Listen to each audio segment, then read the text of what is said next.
Raising his eyes toward his disciples, Jesus said, "Blessed are you who are poor, for the kingdom of God is yours. Blessed are you who are now hungry, for you will be satisfied. Blessed are you who are now weeping, for you will laugh.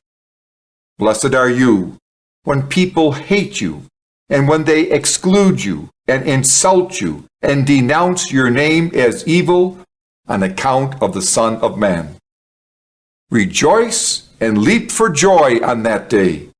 Behold, your reward will be great in heaven. For their ancestors treated the prophets in the same way. But woe to you who are rich, for you have received your consolation. But woe to you who are filled now, for you will be hungry. Woe to you who laugh now, for you will grieve and weep. Woe to you when all speak well of you, for their ancestors treated the false prophets in this way.